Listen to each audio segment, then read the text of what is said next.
पूरे देश भर में 2858 राजनीतिक दल हैं, जिसमें से 54 राज्यों की पार्टियां हैं और बाकी कई सारी अनरजिस्टर्ड पार्टियां हैं, जिसमें कि 2500 से ज़्यादा अनरजिस्टर्ड पार्टी हैं। देश भर में 8 नेशनल पार्टी है। तो अगर ऐसे में पीके एक नई पार्टी बना भी लेते हैं तो क्या असर पड़ेगा? आप कहेंगे कि क्या पीके की कांग्रेस से दाल नहीं गली? पीके की जो बाकी राजनीतिक पार्टियों के बीच में एक एफिलिएशन बनाने की कोशिश थी, एक फ्रंट बनाने की कोशिश थी, उन सब में बात नहीं बनी। इसलिए पीके अब हार कर बिहार में जाकर एक पॉलिटिकल पार्टी की शुरुआत कर रहे हैं। लेकिन इन सब से क्या बदलेगा? तो बात हम करेंगे कि पीके की नए पॉलिटिकल मूव की और किस तरह से पीके की नई पार्टी या पीके का नया मोर्चा या पीके का नया राजनीतिक मूव बिहार की पॉलिटिक्स को चेंज कर सकता है या नेशनल पॉलिटिक्स में कोई असर डाल सकता है। तो प्योर पॉलिटिक्स में बात पीके की।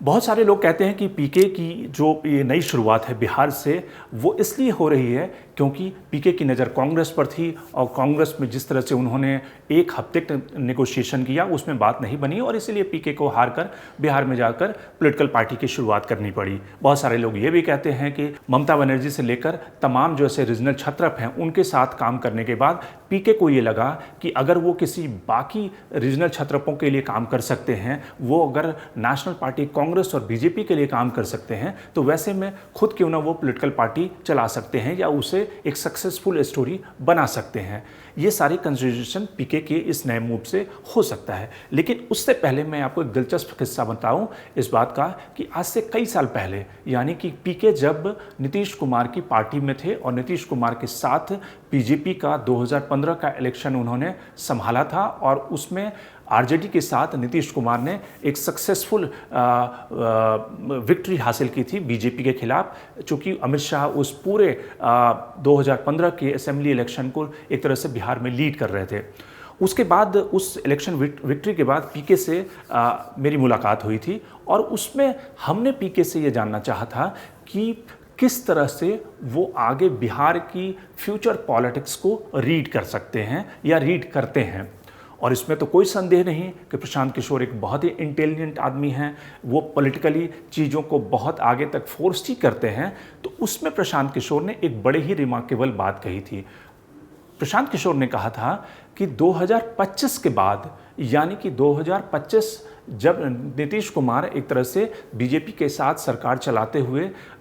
उनका टर्म पूरा हो जाएगा, उसके बाद कहीं ना कहीं वो बिहार में वैक्यूम देखते हैं एक तरह से। और वैक्यूम की इस बात का कि जेडीयू की जो लीडरशिप है वहाँ पर वो क्राइसिस देखते हैं, यानी कि नीतीश कुमार के बाद कौन। क्योंकि अक्सर आपने देखा हुआ कि जो रीजनल पार्टी होते हैं, जो ज़्यादातर रीजनल पार्टी हैं, वो फैमिली डोमिनेटेड पार्टी हैं, चाहे वो ममता बनर्जी हो, चाहे वो अखिलेश यादव हो, चाहे वो बीएसपी हो, चाहे वो टीडीपी हो, चाहे वो वाईएसआर हो, चाहे आप स्टालिन की बात करें, ये सारी पार्टियां जो है फैमिली डोमिनेटेड रीजनल पार्टी है, एक्सेप्ट जेडीयू। जेडीयू पे नीतीश कुमार जब से जेडीयू के हेल्म ऑफ अफेयर्स पे हैं, लेकिन वहाँ पर कोई फैमिली का सक्सेशन प्लान नहीं है, यानी कि परिवार का कोई ऐसा सदस्य नहीं है जो नीतीश कुमार के बाद जेडीयू की विरासत को आगे ले जाएगा। तो वैसे में अगर नीतीश कुमार का जो वोट बैंक है, जो कुर्मी वोट बैंक, जो ईबीसी वोट बैंक, जिसके आधार पर नीतीश कुमार लगातार 16-17% का वोट शेयर पाते हुए बीजेपी के साथ अलायंस की पॉलिटिक्स करते हुए लगातार मुख्यमंत्री बने हुए हैं, तो अगर नीतीश कुमार उम्र के इस दहलीज पर हैं कि नीतीश कुमार बिहार की पॉलिटिक्स से हट जाते हैं, जो कि अगले कुछ सालों में ये प्रोबेबिलिटी काफ़ी ज़्यादा आगे दिख रही है, तो वैसी स्थिति में नीतीश कुमार के बाद वहाँ पे जेडीयू का कोई फ्यूचर सक्सेशन प्लान नहीं है। प्रशांत किशोर उस जेडीयू के सक्सेशन प्लान को भरना चाहते थे जब वो जेडीयू का हिस्सा बने थे और नीतीश कुमार के एक खास रिश्ते की वजह से उन्होंने जेडीयू में एंट्री ली थी। लेकिन जेडीयू की जो बाकी लीडरशिप थी, जिसमें कि ललन कुमार जेडीयू के काफ़ी इन्फ्लुएंशियल लीडर हैं, तो ललन प्रसाद और बाकी जो वहाँ पे लीडरशिप है वो किसी कीमत पर, जिसमें आरसीपी भी हैं, वो किसी कीमत पर ये नहीं चाहते थे कि पीके यानी कि नीतीश कुमार की सारी जो विरासत है उसको हड़प ले जाएं और पीके कहीं ना कहीं जेडीयू का चेहरा बन जाए। और इसीलिए उस अनबन की वजह से पीके को जेडीयू का साथ छोड़ना पड़ा। लेकिन पीके की नज़र, यानी कि उस कन्वर्सेशन से ये बात मैं आपको ये समझा रहा हूँ कि प्रशांत किशोर बहुत पहले से बिहार में जो एक पॉलिटिकल वैक्यूम क्रिएट होने वाला है उसकी तरफ उनकी नज़र थी, या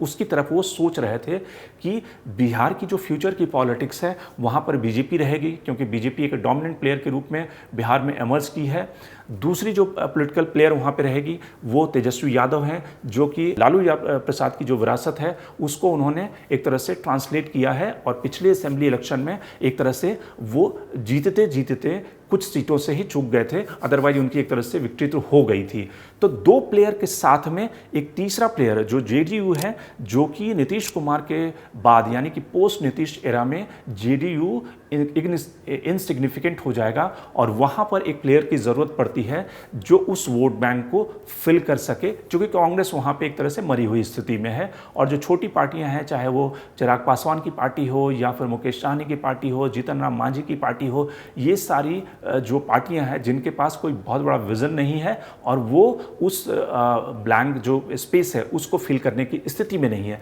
तो पीके बहुत पहले से इस बारे में सोच रहे थे कि अगर उन्हें नेशनल पोर्टफोलियो एक तरह से नेशनल पार्टी में नहीं मिला तो कहीं ना कहीं उसकी शुरुआत जो होगी वो बिहार से होगी, और पीके की नज़र 2025 के असेंबली इलेक्शन पे है। अब बेस्ट केस जो सिनेरियो ये बनता है, बेस्ट केस सिनेरियो ये बनता है कि नीतीश कुमार आज की तारीख में वैसी स्थिति में है कि वो बीजेपी से बहुत ज़्यादा बार्गेनिंग करने की स्थिति में नहीं है, और बीजेपी वहाँ पे चाहती है कि सत्ता का ताज बीजेपी के पास आ जाए, बीजेपी का वहाँ पे मुख्यमंत्री हो। नीतीश कुमार के लिए बेस्ट एक जो उसको कहते हैं पॉलिटिकल अर्थमेटिक ये बनता है कि वो आने वाले दिनों में पीके अगर पॉलिटिकल पार्टी भी लॉन्च करते हैं, मोर्चा भी लॉन्च करते हैं, वो पीके को अपनी पार्टी में लेकर कहीं ना कहीं वो जेडीयू का एक फेस या फिर जेडीयू की जो पॉलिटिकल बार्गेनिंग पावर है या फिर उसके चुनाव लड़ने की जो क्षमता है वो पीके के सहारे बढ़ाएं। ये अलग बात है कि नीतीश कुमार ऐसा करेंगे नहीं करेंगे वो एक अलग बात है, लेकिन ये उनके लिए एक सलाह या एक सजेशन हो सकता है कि नीतीश कुमार ऐसा करें तो नीतीश कुमार की पार्टी में एक एनर्जी आ सकती है, और कहीं ना कहीं वो जो पीके जिस पॉलिटिकल मूव के जरिए वोटों को डिवाइड करना चाहते हैं उससे भी छुटकारा मिल जाएगा, और कहीं ना कहीं बीजेपी को एक तगड़ा जवाब भी मिलेगा, क्योंकि अमित शाह से खफा होकर पीके की एक तरह से बीजेपी से ट्यूनिंग खत्म हुई थी। तो वैसी स्थिति में नीतीश कुमार को एक चेहरा भी मिल जाएगा। लेकिन इन सब से इतर अगर देखेंगे ऐसा नहीं होता है तो क्या सचमुच पीके का बिहार की पॉलिटिक्स में फ्यूचर है या नहीं है। अगर वैसे देखें कि हर राज्य में अलग अलग छोटी छोटी रीजनल पार्टियां हैं, लेकिन ज़्यादातर रीजनल पार्टी वही सक्सेसफुल हुई हैं जिनके पास एक कास्ट का वोट बैंक है, चाहे वो अखिलेश यादव की पार्टी हो जिसके पास एमओए कॉम्बिनेशन है, या फिर तेजस्वी की पार्टी हो जिसके पास एमओए कॉम्बिनेशन है, या फिर आप अलग अलग स्टेट में रीजनल पार्टियों को देखें, चाहे वो कर्नाटक से लेकर आप आंध्र प्रदेश से लेकर तमिलनाडु या फिर किसी भी राज्य में देखें, चाहे झारखंड का उदाहरण ले लें कि जहाँ पर जेएमएम जिसके पास ट्राइबल वोट बैंक है। तो वैसे में पीके चूंकि ब्राह्मण होते हुए जो ब्राह्मण है वो बिहार की पॉलिटिक्स में उस तरह से असर्टिव नहीं है, और वो ज़माना चला गया जब बिहार की पॉलिटिक्स या यूपी की पॉलिटिक्स में ब्राह्मण डोमिनेट करते थे। तो वैसी स्थिति में क्या पीके का ब्राह्मण होकर एक पार्टी को लीड करना उन्हें कोई पॉलिटिकल डिविडेंड देगा, ये एक बड़ा सवाल होगा। लेकिन चूँकि बिहार की पॉलिटिक्स में एक नए नैरेटिव की ज़रूरत है, एक नए स्पार्क, एक नए एनर्जी की ज़रूरत है, और चूँकि पीके के पास वो सारे डेटा हैं और वो उससे ये जानते हैं कि अगर वो उन मुद्दों को उठाएं तो कम से कम आने वाले कुछ सालों में एक पॉलिटिकल फोर्स बन सकते हैं, क्योंकि जो 2020 का असेंबली इलेक्शन था उसमें जो पीके की रीडिंग थी कि अनएम्प्लॉयमेंट, जो बेरोज़गार हैं, जो बेरोज़गार युवा हैं, ये एक वोट बैंक के रूप में तब्दील हो रहे हैं, और तेजस्वी यादव की इतनी बड़ी सक्सेस के पीछे, इतनी बड़ी सीटों के पीछे एक जो बड़ा कारण था वो बेरोज़गार युवाओं का वोट तेजस्वी के पक्ष में था, क्योंकि तेजस्वी ने नारा दिया था कि जब वो सत्ता में होंगे तो बड़े पैमाने पर सरकारी नौकरियों का पिटारा खोलेंगे। तो पीके अगर इन मुद्दों को उठाकर बिहार की पॉलिटिक्स में एक नए तरंग लाने की कोशिश करते हैं, और आने वाले सालों में हो सकता है ऐसी स्थिति कि वो जेडीयू में शामिल होकर उस विरासत को आगे बढ़ाएं, तो हो सकता है कि एक नए पॉलिटिकल अर्थमेटिक बिहार की पॉलिटिक्स में जन्म ले सकता है। लेकिन फिलहाल बिना कास्ट के, चूँकि पीके के पास वैसा कोई स्ट्रॉन्ग कास्ट नहीं है, जिस तरह की पॉलिटिक्स ओबीसी डोमिनेटेड और दलित डोमिनेटेड हो गई है, वैसे में अपर कास्ट के सहारे पीके कोई बहुत ज़्यादा करिश्मा नहीं कर सकते, ये बात पीके को समझनी होगी। लेकिन अगर वो रिलाइनमेंट करके, और चूंकि बिहार की पॉलिटिक्स में वैक्यूम एक क्रिएट होने वाला है, तो इसलिए जो पीके की नज़र है वो उस डायरेक्शन में है और शायद उसमें उन्हें आने वाले सालों में एक कामयाबी मिल भी सकती है। Shankar Animesh The Print. लेकिन आप हमारे यूट्यूब चैनल को सब्सक्राइब करना ना भूलें। अपने कमेंट्स, अपने रिएक्शन लगातार हमें देते रहें।